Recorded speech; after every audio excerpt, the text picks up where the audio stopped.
just about 3 o'clock here at WIOX, and time for us to introduce you to another performer who I just met this past week, kind of oddly on, I guess, the more modernized version of the phone tree. But I'd like to introduce you to Jeromie Charpentier. So, Jeromie, good afternoon. Good afternoon, sir. Thanks for having me. And I guess we can start right there. How did we run into each other from a standpoint? It's like promoting the song online on Facebook, and I think as an old coworker of mine, Wendy, told I think it was Dave Michaels. Yeah, at WEXT. Who I believe told you, and then you contacted me. Very surprising, and it's kind of like I said. The more modern version of the phone tree. No phones involved, and old DJs. Not until now. And then the DJs just getting together. And then I think because we both got confused on various things because you'd mentioned you lived in Shokan, and we'll get to that in just a moment. But now you live actually further up in the lower Adirondacks, not too far away from Dave. Well, I mean, a little ways from Dave at WEXT, but I think he was going, no, that's Terry Doyle's neighborhood. You go, he's over there, I'm over here, and so, but we got through that, and that's fine. Now the song, Something's Got to Change. We're going to be listening to that in just a little bit, but people can get that on both iTunes and also on SoundCloud. Is there any other place that they can track it down if they hear it and all of a sudden they want to pick it up? Yes, it's someone turned me on to a distributing company that distributes to all the online stores. It's called TuneCore. So it went to Amazon, MP3.com, Spotify, Rhapsody, and the one you mentioned, iTunes. I believe that was the only places that I'd put it in. Now, what's the way that people have to spell your name? Because because I asked her, I said, how do you say your name? And then I actually went to your vlog. I tell people that it's like the name Jerome with an I inserted into it. So some people say Jeromie and some people say Jeremy, and either one is fine with me. I tried to get it as close as I could by listening to your vlog, which you also have, and you tell a little bit about the back, kind of the background of the song and what you're doing. So people can check that out. They can also link that off of, I think, Facebook. But you have ties to the Catskills, and did you live in Shokan for a while? And I made friends with a person in the Glens Falls area, the Adirondacks. He was a longtime friends with someone that lived in Shokan. We were mutual friends, and he's a great saxophone player who's on the track too. I call him the Sax Army because he plays every layer. There's all the saxes that you'll hear on this are they're not synthesizers, they're actual saxophones. And he had a producer friend as well that worked with some people in the business, and we just got together.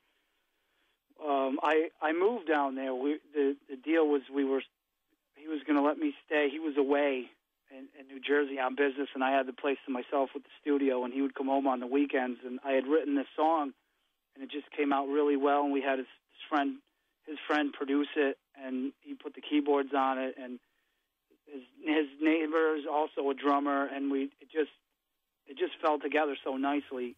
And I ended up moving back upstate. And who's the sax player? His name's Stacy Waterous. Okay. There was a big band in the '90s called Bob Harvey. He was the sax player for them for a while. It's very, very cool. He's sax. Played with you ever hear Morale Coriel? He's played with him a couple times. Yeah, no, there was a very good sax work on this song, and a lot of other people have made comments of it, different things, and so. He's top notch. Now, is there any particular lead-in to this song? What this song is about? Is there any particular change?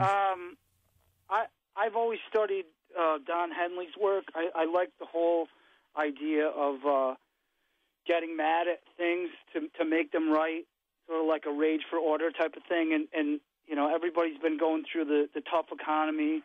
especially me. I've been from job to job to job, just from mergers, and it just seems like the country's going crazy.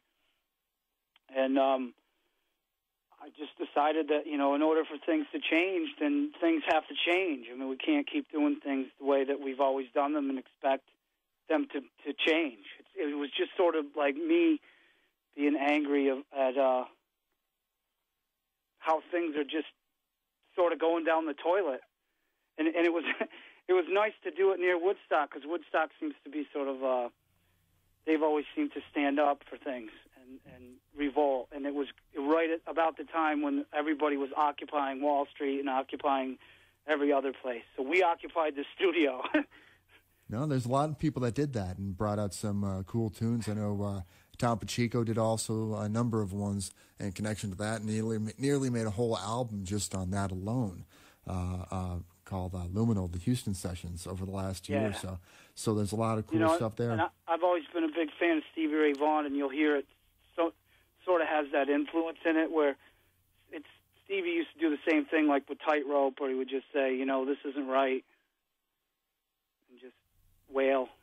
Now, is there plans for, I know you've released this particular track out to, all the distributors. Is there, now that you have this part done, are you planning to make a larger project, or is that, where is it at this point? Initially, I think there was supposed to be a project with all the people involved. We sort of parted ways, and I've contacted a drummer that loves it and wants to be involved, and I'm trying to find a bass player. And there's maybe this interview will bring us the departed people back together. I don't know, but there is plans in the future to keep promoting this and to play it around in a band, even if it has to be a trio. Okay, well, we're going to spin that tune momentarily, but we should also tell people, besides hearing it right here, if you want to hear it again, of course, you can check out across the internet. And I'll spell your name here so that they can if they listen to it and they want to hear it and they want to track it down themselves. Jeromie, Jeromie, and Charpentier is Charpentier. And you can check that out. And, of course, you can also hear it on the Imprint program this coming weekend. So you can check that out. But let's check it out right now. But thanks to Jeromie for speaking with us. And finally getting together. It was kind of an odd way it happened. We have to, I'll have to publicly thank Dave Michaels, which is okay. I'm good with that. It's not the first time that Dave and I have traded people. We've traded off different people from each of those respective neighborhood to say, hey, check this out. And, if people like yourself, you come down to the Catskills from time to time, you worked on some stuff down here, so it works out for me. It's you are part of the neighborhood if you hung out here and made tunes, and then you might live somewhere else. You're not the only person that comes here and visits, makes music, and lives somewhere else. I loved it. I would move back maybe in the summer. It's a great community of artistic people, and I like the rustic aspect of it. Okay, well, let's right now. Thanks again, Jeromie, and let's spin into Something's Got to Change right here on the Crackle Radio Show. Thanks a lot. Thank you.